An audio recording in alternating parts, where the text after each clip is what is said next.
This book is written as dictation from God to humanity.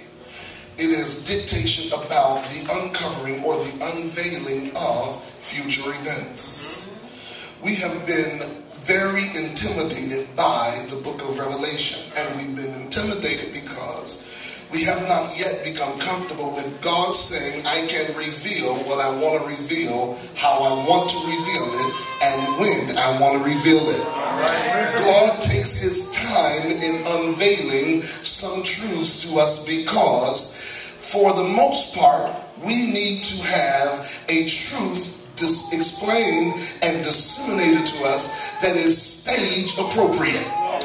In other words, I need to get the gospel based on the place that I am in spiritually. God never gives you more than you can handle based on your level of maturity. So he unveils, sometimes it appears, little by little, because we've only grown little by little.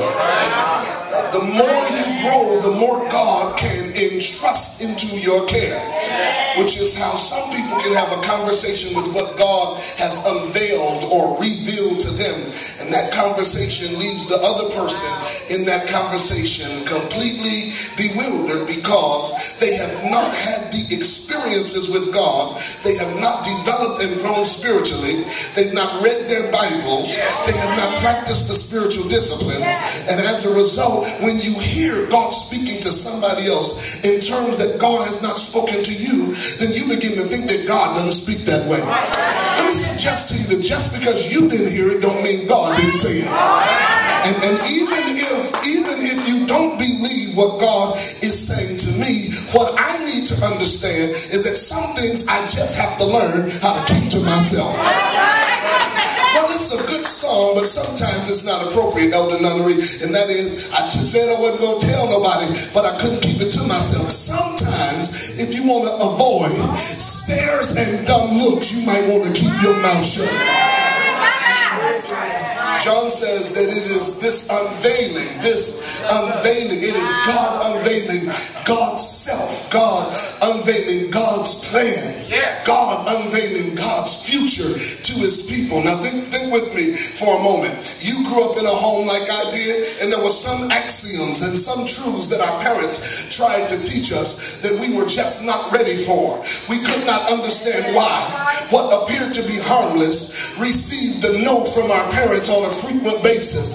But there are times when our parents, who were much more mature than we were as children, understood some things that we did not understand. And so we had to wait until we grew up a little more in order to embrace the truth. Well, now the pages have turned and you're a parent, and the same thing that your parents told you no to, you're saying no to your children. And the reason you're saying no is because after a while living in the house with your parents and then growing up being formed and shaped into adulthood by your parents, you discovered that their no was actually a safety net for your life. And maybe I'm preaching with somebody in here that God is saying to you, I've got something more for you, but you gotta wait a while. I've got a revelation that I want you to partake in, but you gotta wait a while. Some things are only ready and only available for people who are prepared. If you are not prepared, you cannot experience all of God. Wait. Does all of God belong to you? Yes. But if you are not prepared, you cannot receive everything God has for your life. You missed a good place to holler. Let me back up and hit it one more time. There are some things God says that if you don't grow any further, if you don't do any more, if you don't develop any further than what you have, then all you'll get is all you've got.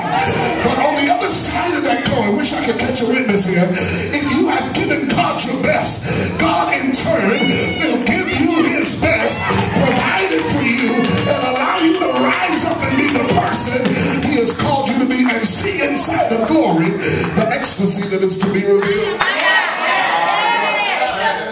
Little boy is on vacation with his mother and father in Washington, D.C. From Iowa, Des Moines. And when he gets into Washington, D.C., he had read about the Lincoln Memorial. And he goes to see the Lincoln Memorial, and he sees a security guard wandering around the Lincoln Memorial, and he goes up to him and he says, "Sir, I'd like to buy the Lincoln Memorial." And the officer says nothing to him, kind of brushes him off. He comes back up and he grabs him by his jacket. He pulls his jacket and he said, "Sir, I want to buy the Lincoln Memorial." He says, "Little boy, go on and find your parents and enjoy DC." He says, no. He says, "I've got $10 in my pocket that I want to spend, and I want to buy the Lincoln Memorial." The guard said something to him that applies to you. He says, "Number one, it's not for sale. But number two, if you're an American citizen, it already belongs to you." And the truth is, the revelation of God ain't for sale. However, if you serve him and grow up in him, it already belongs.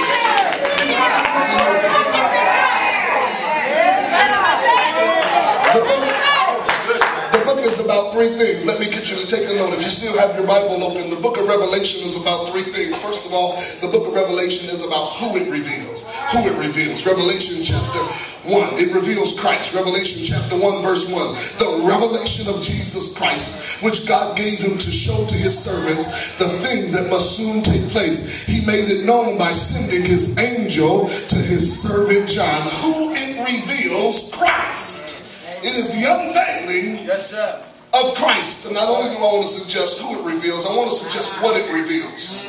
What it reveals. The coming attractions. Check it out. Revelation 4 and 1. Flip your Bible over there. It says this. "After this I looked, and there before me was a door standing open in heaven.